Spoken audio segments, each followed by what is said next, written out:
ایک مرتبہ ایک استاد نے اپنے کلاس کے اندر سے ایک مضبوط اور تگڑے طالب علم کو بلایا اور پاس بلا کر کہا کہ تگڑا ہو جا.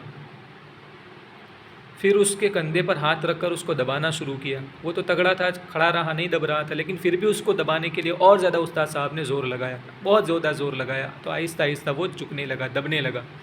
وہ اور استاد صاحب اور زیادہ زور لگانے لگے تو وہ اور نیچے جا رہا تھا, یہاں تک کہ وہ آہستہ آہستہ دبتے دبتے زمین سے قریب ہو گیا. یوں سمجھ لو کہ زمین کے اوپر گر گیا. استاد صاحب بھی اس کے ساتھ ساتھ دب رہے تھے اور دبتے دبتے وہ بھی زمین سے قریب ہو گئے. اس کے بعد اس کو اٹھایا اور کلاس سے مخاطب ہو کر کہا کہ دیکھو جب میں اس کو گرا رہا تھا تو وہ اکیلا زمین کے قریب نہیں ہوا, وہ اکیلا نہیں گرا ہے, بلکہ اس کے ساتھ ساتھ میں بھی گرا ہوں.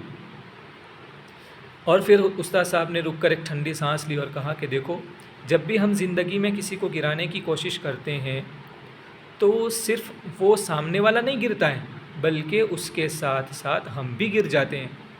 اس کے برخلاف اگر ہم کسی کو اٹھانے کی کوشش کرتے ہیں تو صرف سامنے والا ہی نہیں اٹھتا ہے, بلکہ اس کے ساتھ ساتھ ہم بھی اٹھتے ہیں. ہمارا مقام اور ہمارا مرتبہ اور ہماری عزت بھی بڑھ جاتی ہے, مقام و مرتبہ بھی اونچا ہو جاتا ہے. اس لیے گرانے سے بہتر یہ ہے کہ کسی کو اٹھانے کی کوشش کی جائے.